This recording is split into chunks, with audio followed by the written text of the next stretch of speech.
Hello everyone and welcome to another video. Now, another day, another AAA game release and another chance to see what the AMD Athlon 3000G can do. This is a 2-core 4-threaded chip.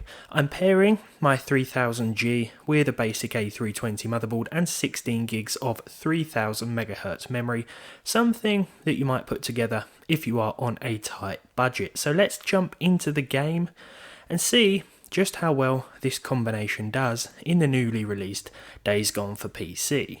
So, for anyone wondering, this is the Steam version of the game. Let's jump into the options now. Now, there are quite a few options to choose from in terms of graphical options, but I said options a bit too much there. We're going with 720p, and we've turned everything down to low, including shadow quality, lighting quality, pretty much everything down to low to give our Athlon the best chance. I'll throw up the MSI Afterburner statistics in a moment so you can see the exact usage of the CPU, GPU, and of course the frame rates. But yeah, let's see how well the game does first of all at a native 1280 by 720. So as you can see, it's not very good. We are getting about 20 frames per second. Now, I wouldn't really call this playable, but I would say that it's quite impressive for the Athlon 3000G, especially considering that we are using no discrete graphics card. We are simply using the onboard Vega 3i GPU, which today is clocked at stock speeds. Now, faster memory also helps out when it comes to these chips, and we are using just 3000 MHz DDR4 here to sort of bring you an accurate representation of what something at the lower end might look like. Let's just wipe out this enemy here. Yeah, the frame rate dropped quite a bit there, so let's mess around with the resolution a bit more. Now, when I'm not recording, there is an option in the graphical menu under display to set the resolution to 720 by 400.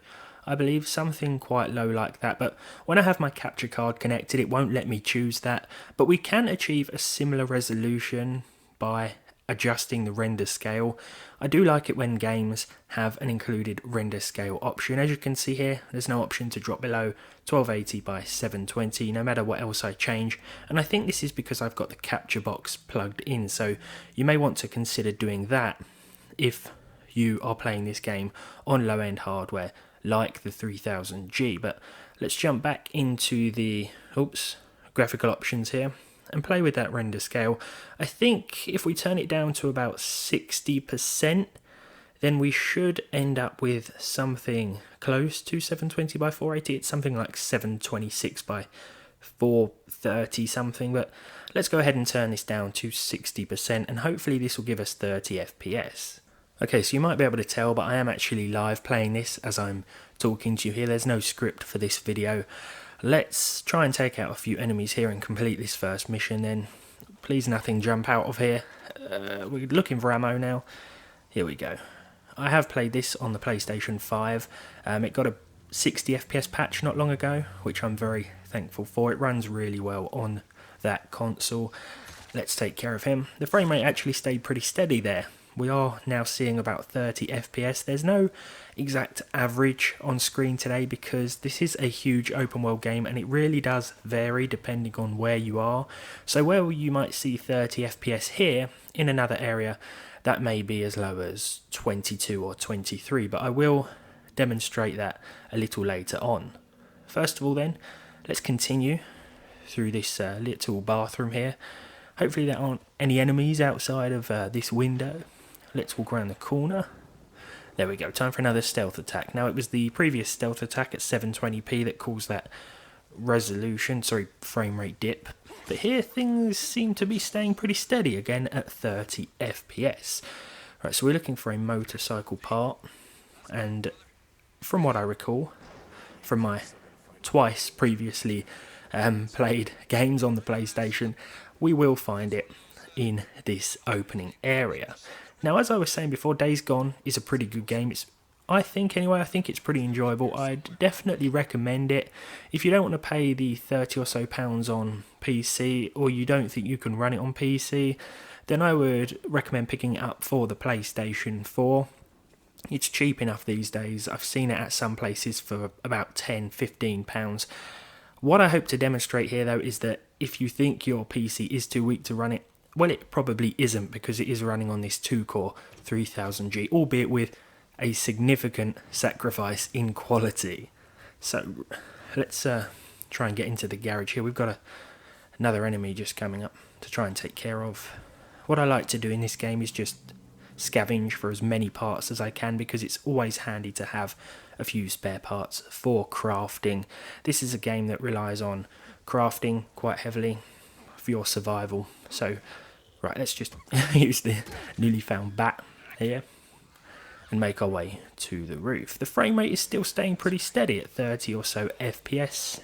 I can imagine that when we start to see hordes of enemies, the frame rate is going to drop quite significantly. If we move on to a different area now, this is still very early on in the game. This is after you first arrive at the safe house, and then you're tasked with tracking down an intruder at the camp. As you can see, he's running off down this hill.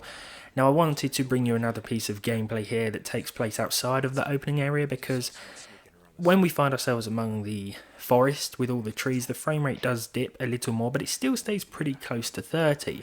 Remember that we are using 3000 MHz dual channel RAM, 16 gigs of the stuff to be precise.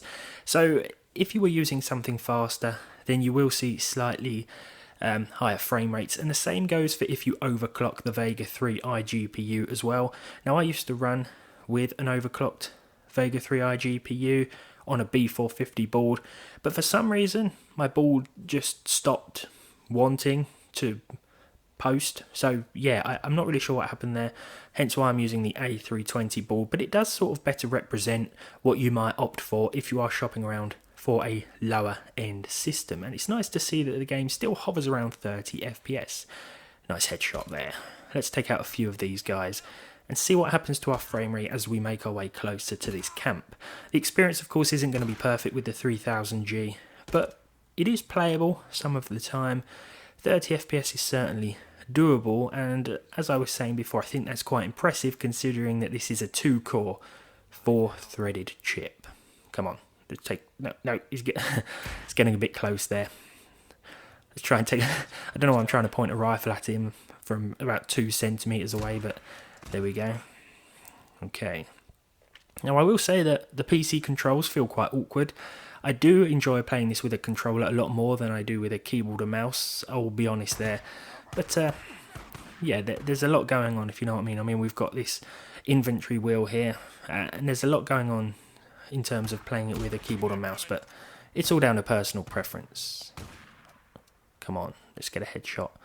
Okay, I'm out of ammo. Switching to the pistol. No luck with the headshot here. As you can see, the frame rate is still hovering around 25 to 30 FPS, which I think is okay considering the hardware.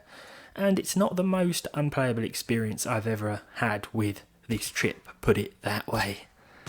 Let's just finish off the camp here, and there we go. I'm going to leave it there for Days Gone on the 3000G. If you like this video, leave a like on it down below, leave a dislike if you didn't, subscribe to the channel if you haven't done so already, and hopefully I'll see you all in the next one. Let me know what you think of the performance down below as well.